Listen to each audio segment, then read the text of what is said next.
ব্রাত্য বসুর নাম তৃণমূলের ক্যান্ডিডেট ঘোষণা হওয়ার দিনই বিজেপির বিজয় হয়ে গেছে। 15 বছরের বিধায়ক যে কোনো দিন দমদমের মানুষের সুখে দুঃখে পাশে থাকেনি।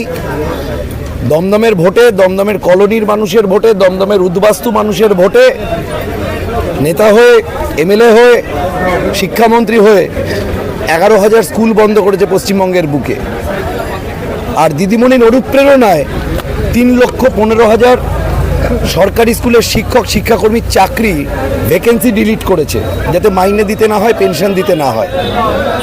আর সবচেয়ে যেটা বড় অন্যায় করেছে, 8 বছর পর 26,000 চাকরি চুরির মোটা 500 বান্ডিল গোনা শেষ হওয়ার পর 8 বছর পর এসএসসি পরীক্ষায় হলের বাইরে আমাদের বাঙালির মা বোনেদের শাখাপলা নোয়া খুলে তবে পরীক্ষা হলের ভিতরে ঢুকতে দিয়েছে।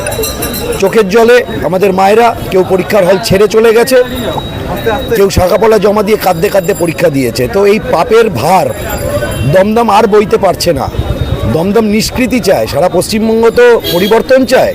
আর দমদম এই টেন্টেড বিধায়কের, এই কদর্য মানসিকতার বিধায়কের হাত থেকে পরিত্রাণ চায়। তাই পশ্চিমবঙ্গে এবার পরিত্রাণ হবে। আর দমদমে পশ্চিমবঙ্গের পরিত্রাণ আর ব্রাত্যবাবুর হাত থেকে দমদমবাসী নিষ্কৃতি পাবে।